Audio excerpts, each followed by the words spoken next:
Hi everybody and welcome to my Unruly Housewife channel. Today I'm going to show you a faux ceramic technique to make things like this shabby chic little faux ceramic necklace. I used to live on an island and we would find little bits of ceramics on the beach, so I kind of echoed that in the way that I made this, and now I'm going to show you how I did it. Now first thing that we have to do is to stamp our clay with a pattern that we want, and you want a pattern that's not too deep, not too shallow, with a balanced amount of details, or just experiment. I've made all kinds of different ones here which I'll show you in a moment. That has to be quite deeply pressed into the clay, and I'm really pressing down hard here.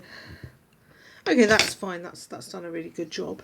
I don't know if you can see that. Let me lift it up with my blade.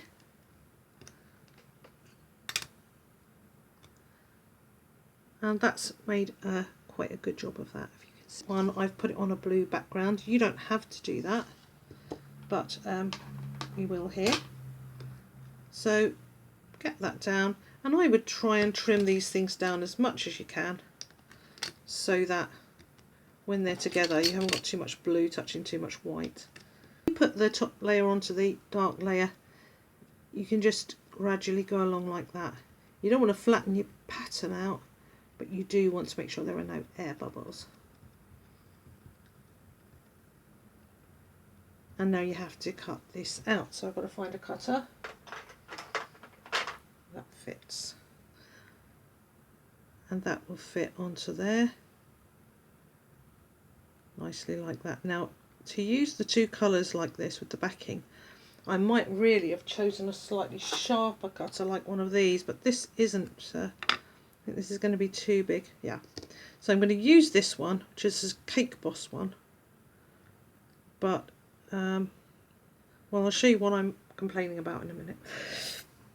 Okay, I push that down, cut it as well as I can, and then peel off these edges.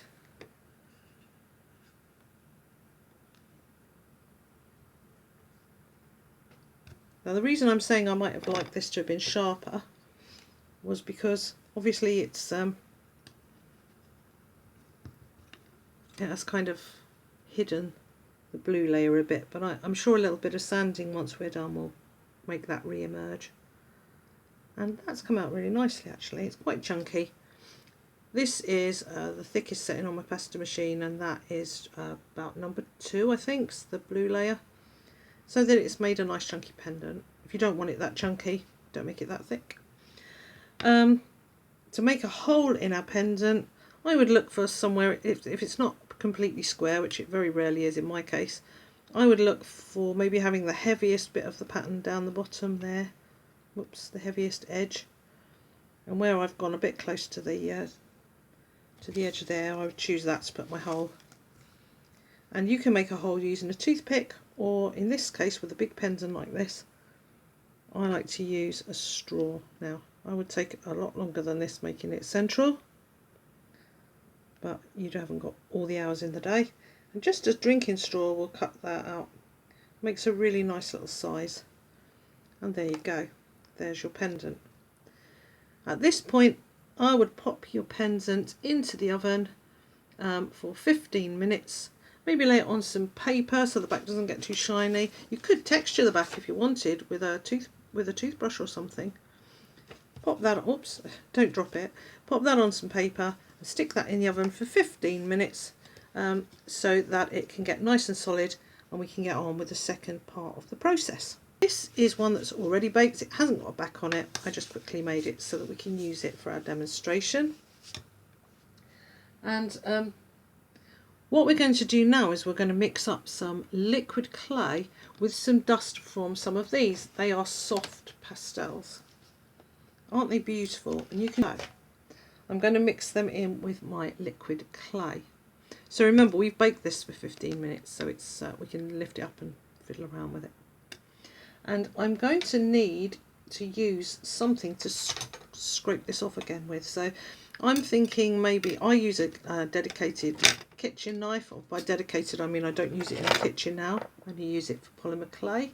I'm going to use my liquid clay first and then scrape my pastels onto the tile, because if I try to squeeze this bottle when the pastels are already scraped, it blows the dust everywhere, as I have found out to my cost. So plenty of liquid clay. That's photogenic. And is that even plenty? I'm not even sure. Let's put a little bit more. It does go quite a long way, so I'm probably doing a bit too much there. And as soft pastels, and I'm going to use, I think, this kind of colour, maybe mixed with a little bit of this to take it down a notch. I'm not sure. I'm going for that kind of colour there.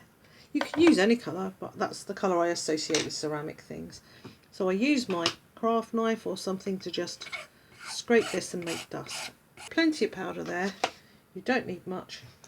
And I'm going to use this knife to mix it up.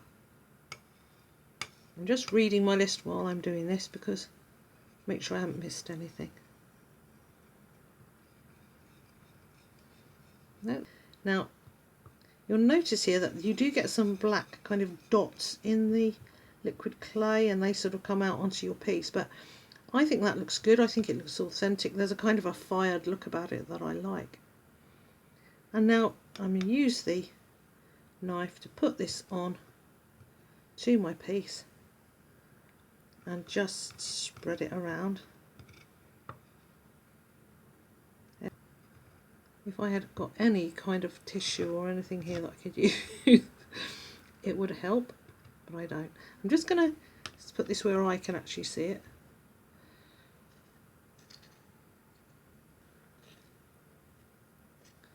And it really is up to you how much of this you do, how much of it you leave on. Let's try and get it reasonably even.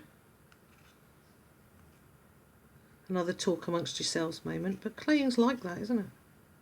Sometimes you've just got to knuckle down and look at what you're doing. Okay, I really like this. I really like the way it's coming out. Do have something on hand to wipe your knife on. I'm wiping this on. I'm wiping it on my instructions now. I just don't care. Take your time. You know what my recommendation for all these things is. Don't video yourself. that's always a good clue. And just get this the way that you want it. Tip it slightly if that helps. And just make sure that you clean out that hole, because you don't want to be blocking up the hole. Excuse me reaching across the camera like that. I will never get a job in TV, will I? And now, there you go. You can tip it.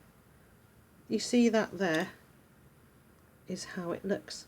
Like a really nice kind of shabby chic pendant. So now I'm going to put this in the oven, and I will come back to you when it's finished and we will have a look at it. And I dare say I'll fiddle around with it a bit more before then, because I know what I'm like. See you soon. Okay, I'm back from the oven, and look, it's come out really nicely, hasn't it? That's the one that I made in front of you so bravely. You'll notice that it's not as pretty as this in the sense that it's not glazed. The glaze is really necessary to bring out the charm. It's got less detail, and I think it was because I used more chalk, more pastel rather, soft pastel in with my liquid clay. I also probably put it on a bit thicker, but you know, it's hard to do when you're being watched. In my enthusiasm, I also did this one. I finished off the one that you saw me making and stamping and cutting out, and I just decided to try a slightly different colour. But it's got a blue back, so yeah, limited abilities there.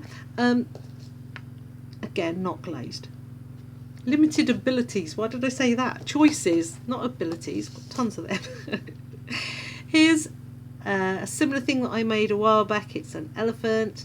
A little bit heavy on the old colour, but I love it. Love elephants. You've seen me use that stamp before. And just to prove that you can have other shapes, here are some other shapes that I haven't done yet.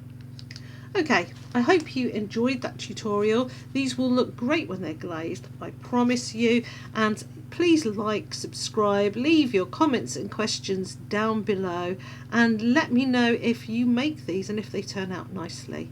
Thank you for watching. I love you all. Bye bye.